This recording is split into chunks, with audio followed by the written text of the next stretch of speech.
Agustín Guerrero, ¿cómo estás? Muy buenos días. Muy bien. Bienvenido. Muy buenos días. Y Ricardo Jiménez. Buenos días. Ya no te acuerdas de mí, pero nos conocemos de hace muchos años. Sí, cómo no. Saludos muy a bien. Polo, a tu audiencia. Feliz Así año es, a todos. muchas gracias. Gracias.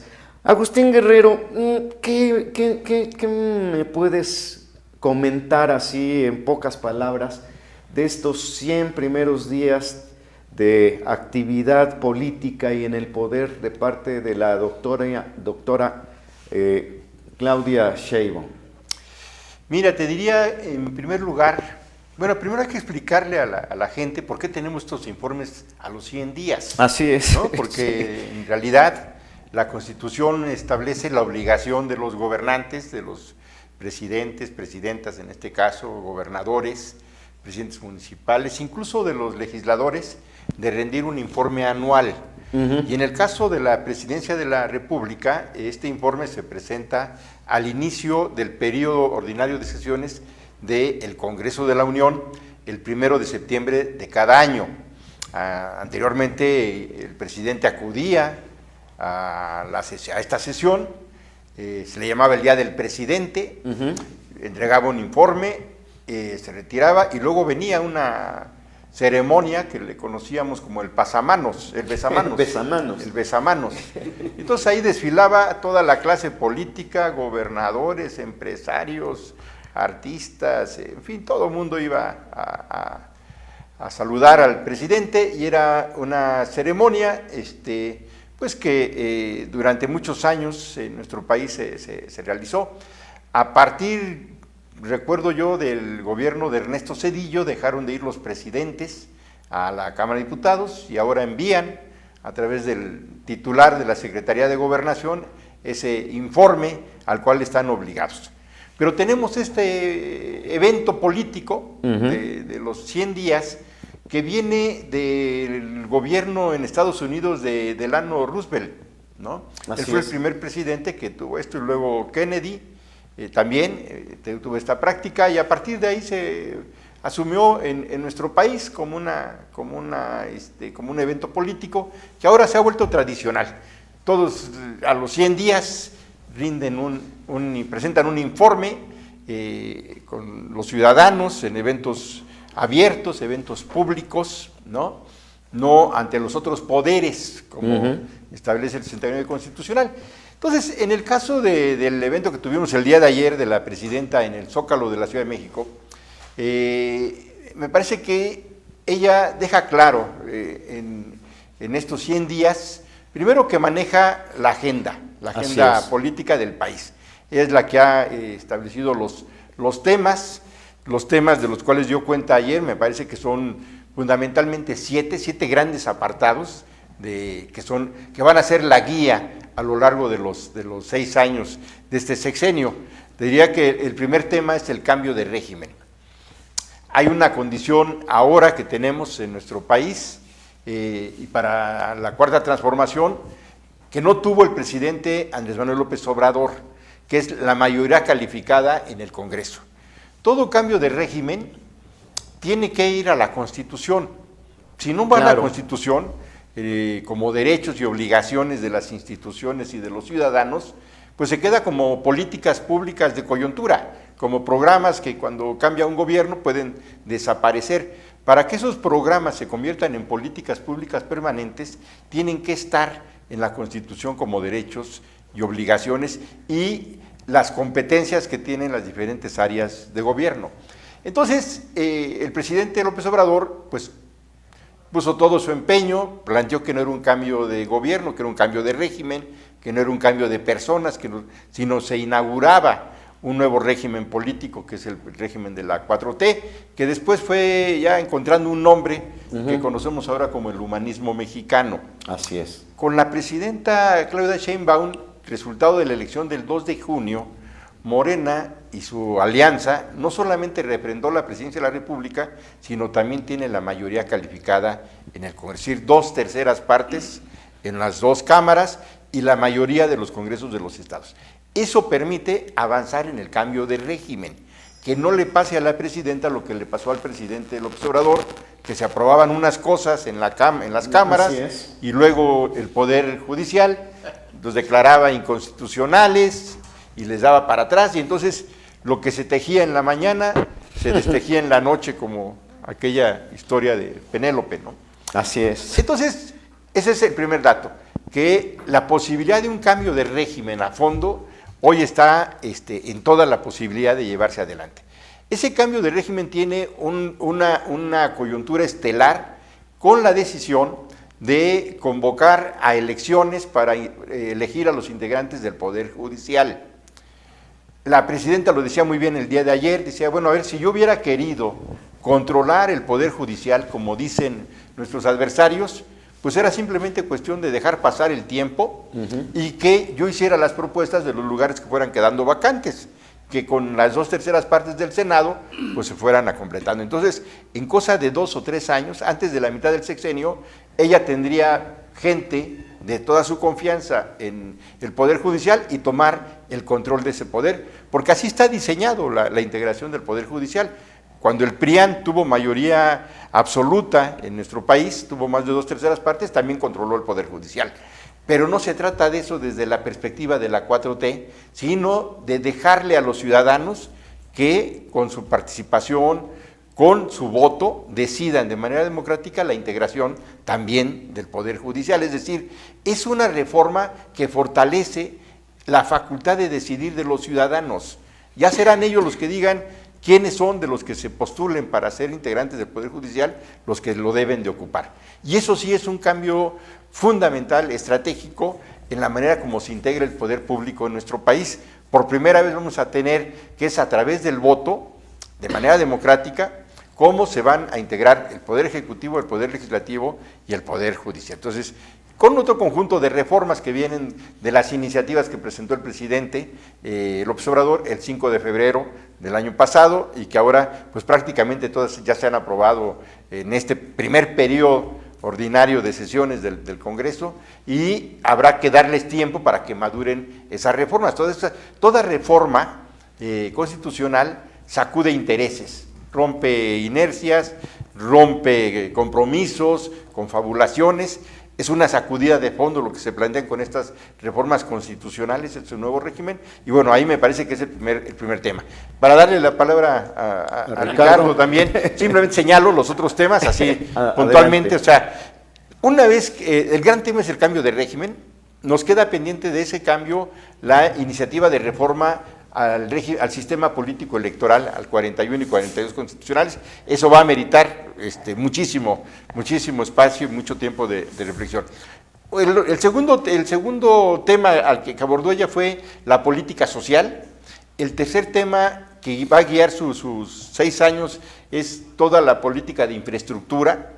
El cuarto tema que ubico es el tema de seguridad pública.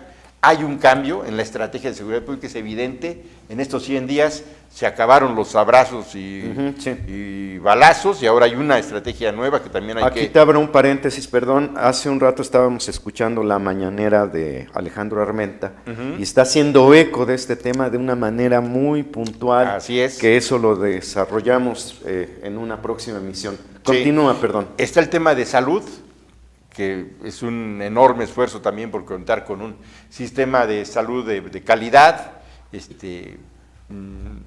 con médicos, con personal especializado, con medicamentos, con equipamiento, en fin, ahí hay un sexto tema que ha planteado la presidenta. El quinto tema, el sexto tema es la educación, que hoy Mario Delgado presentó una nueva política educativa, o los rasgos de una nueva política educativa.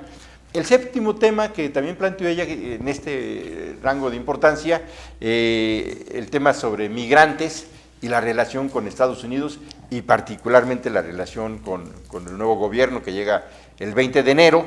Y diría que finalmente un tema que lo vamos a conocer este día, que es este Plan México, que es un proyecto me parece, por lo que ha esbozado, de generar una política industrial para nuestro país. México perdió su política industrial pues desde los años finales de los 70s, pues ya con la llegada de los neoliberales, se acabó la política industrial en México, se volvió un país manufacturero, ¿no? La verdad, Sí, ¿no? sí, sí, sí. Habiendo talento, habiendo conocimiento, condiciones económicas, y urge tener una política industrial. Y yo es en ese marco donde yo veo esta propuesta que presentó de un auto eléctrico, que habría que ir más allá, o sea, habría que llevar el tema no del uso, pues sí, que puede ser útil de un auto eléctrico para una persona, para una familia, sino alinearlo al tema de movilidad, al tema de movilidad del país, y generar una política de transporte público, de veras, porque lo que nosotros tenemos en todo el país es transporte concesionado, que brinda un servicio público. Pero son particulares los que se hacen cargo de este tema, con excepción de la Ciudad de México, que ahí sí hay un sistema que abarca, digamos, el 90% de los usuarios, sí utilizan un transporte público, propiedad del Estado, propiedad del gobierno, y que juega con otra lógica, distinta al del concesionario, al del permisionario que está pues buscando su ganancia, o sea, también es entendible, pero si vemos que el tema de la movilidad es estratégico, porque en el consumo que tenemos todos diariamente, ¿qué te diré? Un 10% de nuestros ingresos, de los salarios de los trabajadores, se va en pagar transporte. Se va a pagar transporte. Si no es que más. ¿No? Si no es que más. Si no es que más. Entonces, sí es un derecho y es una obligación, es un derecho de la gente y una obligación del gobierno el brindar un servicio de transporte de calidad, económico, ¿no? Eficiente, ecológico, y por eso se debe diseñar una política industrial, y la industria automotriz pues es la síntesis de muchas otras industrias, ¿no?, que se apalancan ahí. Entonces yo creo que ayer la doctora nos presentó que tiene muy clara la agenda, que son estos temas, tal vez otros más, ¿no?, pero estos son su columna vertebral, y que tiene una cuestión que lo aprendió muy bien de López Obrador, que mantiene la iniciativa. O sea, en política siempre hay que mantener la iniciativa. El día que tú la pierdes, para volverla a recuperar, se te pasa mucho tiempo, si es que la llegas a recuperar. Antes de cederle la palabra a Ricardo Jiménez, yo siempre he criticado, y hay mucha gente que lo hace, que desafortunadamente, pues llega un presidente y destruye todo lo que hizo el anterior. y bueno, hay un reportaje muy bueno que se escribió hace como 40 años o más, donde hablaban de Puebla Ciudad Proyecto. O sea, cada vez que llegaba un nuevo gobernador, un proyecto. Se iba, otro proyecto nuevo. Se iba, y aquí hay continuidad, hay que reconocerlo. O sea, hay continuidad. ¿Qué opinas, perdón, sobre lo dicho por Agustín Ricardo Jiménez y este comentario que acabo de hacer? Buenos días. Buenos días. Pues bien, mira, yo creo que efectivamente uno de los grandes problemas del país es que todo es coyuntural. Cuando habla el compañero Guerrero del cambio de régimen, pues no tan solo en el discurso, lo ha dejado muy claro Andrés Manuel, como también la propia presidenta de México, Claudia Sheinbaum, cuando dice no vamos a regresar al proyecto neoliberal. Entonces, es importante que le quede claro a la muy mermada oposición que aún con todas sus campañas de desinformación, pues ya no hay espacio para la corrupción, para la improvisación. Así es. Y para esos proyectos sexenales. Yo creo que ahorita hay un planteamiento mínimo de 30 años que requiere este país para que paso a paso se vayan recuperando espacios tan importantes como el que acaba de mencionar también el compañero, que tiene que ver con el tema industrial. Se dejó apoyar a los empresarios mexicanos porque se le dio prioridad a las transnacionales. Entonces, ahora la presidenta de México pues está impulsando, así como lo hizo Andrés Manuel en su momento, proyectos, digamos, pilares de gobierno que tuvieron que ver fundamentalmente con infraestructura, con espacios que generaron empleo como fue el Tren Maya, entre muchos otros, y que ahora la presidenta pues con este gran respaldo, porque también hay que decirlo, 71% un gran respaldo del pueblo, pues ahora sí hay condiciones de hacer proyectos, impulsar políticas públicas de fondo, porque se tienen las cámaras, ¿no? O sea, se había ganado el espacio administrativo, teníamos en contra el judicial, el legislativo, ¿no? Y bueno, el económico, pues hay algunos que todavía siguen dando patadas de ahogado, pero en la mayoría de los empresarios mexicanos yo creo que ya entendieron la propuesta. Por eso era importante estos 100 años, para que se pudiese... 100 días. Perdón, 100 días, perdón. Ya quisiera llegar, Sí. pero bueno. No, sí necesitamos 100 años mínimo. 100 días de gobierno para ir puntualizando lo que es la toma de decisiones y informarle al pueblo. Eso es lo importante, independientemente de las modas. Se dejó de asumir estos actos de informes de gobierno como meros actos circenses. Ahora es una verdadera, Circenses y de ¿verdad? besamanos, como ¿Verdad? él lo dijo Entonces hace ahora años. es una verdadera comunicación con el pueblo, ¿no? Y evidentemente permite tomar decisiones tan importantes como las que tienen que ver, por ejemplo, con los pueblos originarios, ¿no? Se ha utilizado mucho el discurso de los pueblos originarios, pero aquí ya hay una serie de tomas de decisiones que permiten, mediante las leyes, dejar de manera permanente política pública que les permitan a los pueblos ya no verlos como gobiernos paternalistas, ¿no? Que todos necesitan que les den y que les administren, ¿no? Hay tomas de decisiones que están permitiendo que los pueblos vayan tomando sus propias decisiones. Y hay algo bien importante que también habría que comentar, es la gran diferencia que existe en el gobierno de Andrés Manuel López Obrador y Claudia Sheinbaum respecto a la réplica de tomas de decisiones en los estados y en los municipios.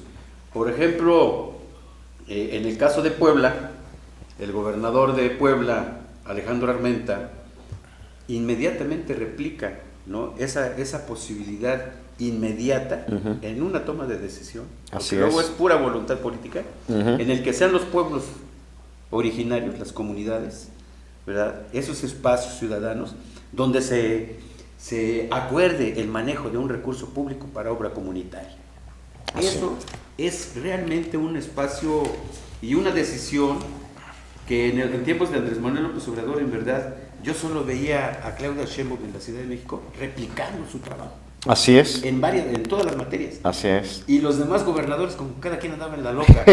Y ahora no, ahora vemos que sí se ha logrado dar ese gran paso para que la cuarta transformación baje a los estados, ¿verdad? Y tiene que bajar a los municipios, porque solo de esa manera se van a lograr aterrizar cuestiones tan delicadas como la seguridad pública. Sin la coordinación y participación de los gobernadores y de los municipios es muy complicado. Ahora estamos viendo en estos 100 días un cambio en cuanto al manejo de la seguridad pública.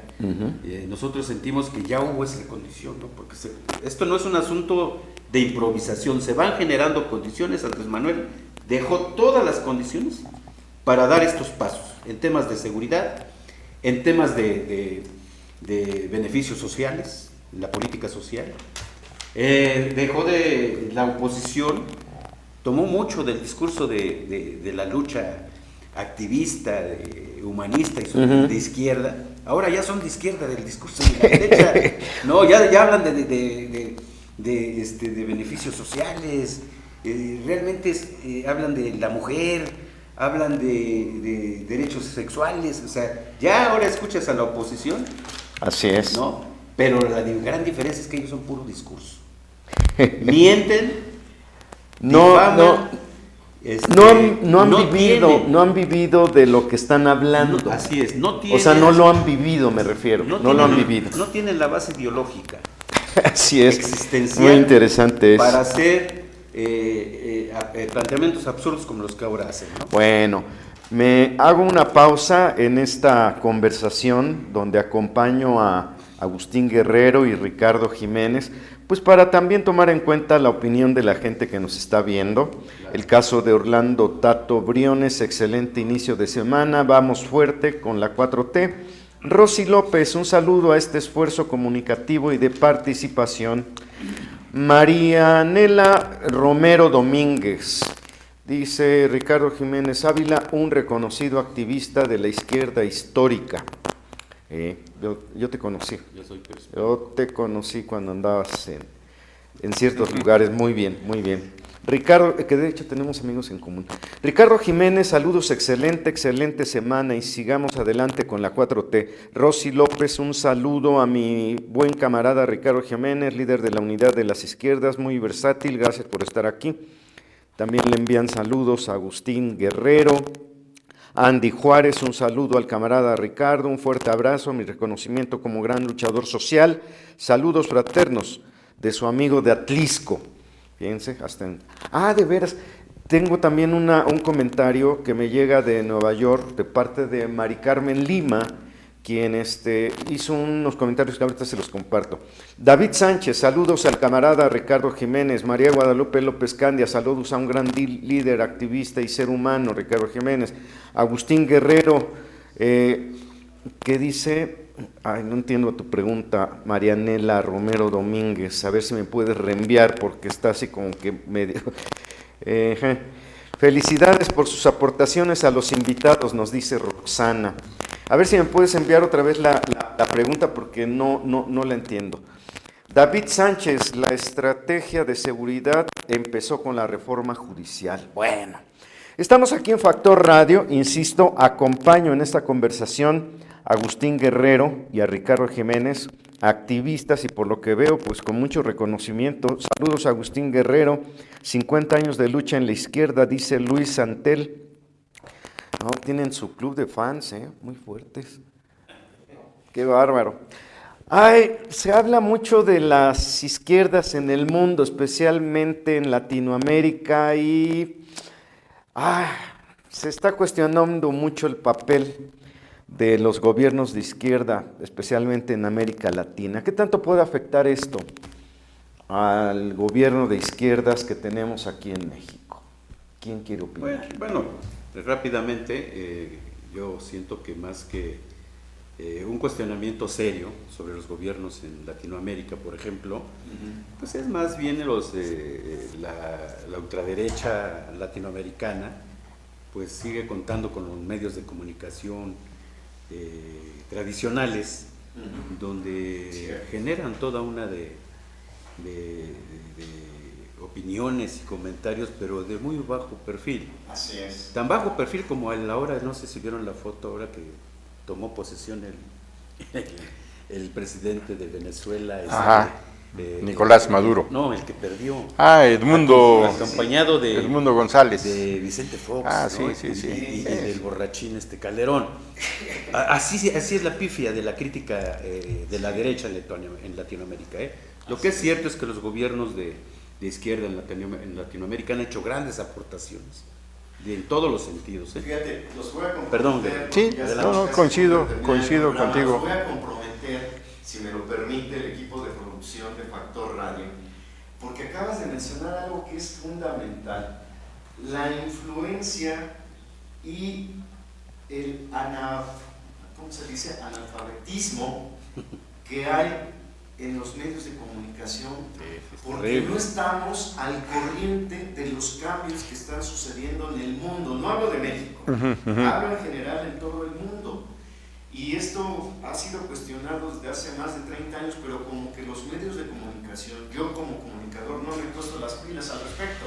Tenemos que estar al tanto de lo que es, ya no es el ejercicio de la objetividad, sino el ejercicio de generar ideas, mensajes para que tú tomes las decisiones. O sea, yo no soy opinólogo, soy una persona que te entrega las ideas, que tiene a personajes en el programa como Ricardo Jiménez, como Agustín Guerrero, pero para que cada escucha tome su opinión, porque digo, ni ustedes ni yo somos portadores de la verdad, así de simple. ¿Algún último mensaje, Agustín Guerrero? Mira, me quedo con esto que comentas. Efectivamente, los cambios que hemos vivido en las últimas 2 décadas, con la llegada del Internet, Así es. nos ha transformado a todos, nos ha acelerado el ritmo. De por sí teníamos ya un ritmo de vida intenso, pero esto lo vuelve inmediato. El consumo sobre todo de información, de noticias al momento, te obliga pues a adaptarte a esa condición. Y lo mismo sucede con los medios de comunicación. En nuestro país durante muchos años había una verdad absoluta, que era la de Jacobo Zabludovsky, que salía en el noticiero de la noche, en la televisión, y él decía cómo era el mundo, cómo era el país, qué estaba pasando, y esa era una verdad, porque ya lo había dicho Jacobo. Eso hoy en día pues ya no existe. No hay un solo medio, un solo periodista que por sí solo pueda caracterizar una realidad o imponer una verdad. Ahora es un asunto mucho más dinámico, de ida y vuelta, de diálogos circulares, como dice el presidente López Obrador, y nosotros como izquierda también tenemos que entender esa dinámica. Yo te diría que en este momento, coincido con Ricardo, la oposición política orgánica, los partidos políticos, está en la lona. Tiene una crisis existencial fuerte que si no la saben resolver, se pueden ir en la siguiente elección. Sin embargo, eso no quiere decir que no haya oposición. La oposición también se había refugiado en el Poder Judicial. Ahora con esta elección van a perder ese nicho que tenían, que controlaron desde siempre, pero tienen los medios de comunicación. Sigue habiendo ahí en esta parte una disputa de una narrativa y de una nueva cultura. Ahí también tiene razón Ricardo.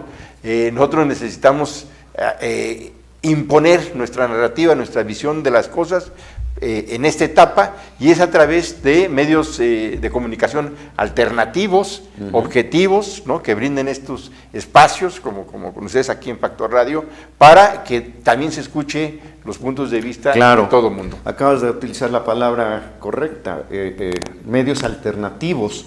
Y aquí hay un punto importante. En una entrevista, no recuerdo ahorita a quién entrevistamos aquí en el programa o en algún otro espacio, que les dije, bueno, es que los partidos políticos perdieron la ideología, y entonces él me corrige y me dice, no, tenemos que recuperar la doctrina y el pensamiento real, aplicar en el ejercicio, en el activismo de los partidos.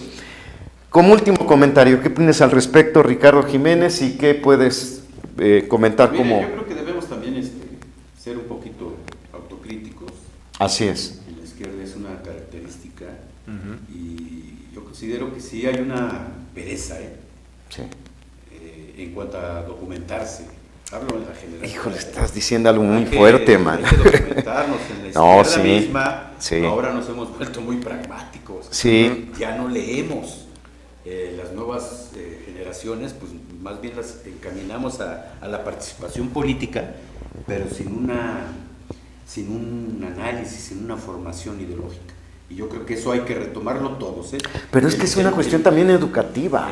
Claro, es una cuestión educativa. Sí. O sea, ya... Es parte del cambio de régimen. Te quiero decir, por ejemplo, siendo críticos en el estado de Puebla, por ejemplo, la principal formadora de cuadros era la UAP. Así es. ¿No? Entonces ahora, desgraciadamente, cuando implementaron políticas públicas, educativas, universitarias, y fue un tema nacional, donde utilizaron los neoliberales a las universidades para dispersar los espacios de organización de la sociedad. Entonces, como dices tú, son cosas de fondo, pero que también debemos analizarlas nosotros mismos para que podamos ir construyendo una sociedad nueva. O sea, el cambio de régimen no es suficiente. Tenemos, como bien dices tú, desde la educación, ir formando a una nueva sociedad que sea más crítica, participativa, que ojalá le caiga el 20 a la oposición y encuentren cómo salirse, porque el problema de ellos es que se niegan a salir del proyecto neoliberal. Y mientras ellos sigan en ese espacio, el pueblo los va a seguir rechazando, así de simple. Así es. Así es. Pues muchas gracias por la participación de hoy, permitirme conversar con ustedes, Agustín Guerrero, Ricardo Jiménez, Agustín Guerrero, activistas, analistas y ante todo gente inteligente y que sí lee, que se quede como ejemplo, Lo que acaba de decir Ricardo es muy cierto. Tenemos que informarnos antes que opinar, tenemos que informarnos antes de tomar una decisión.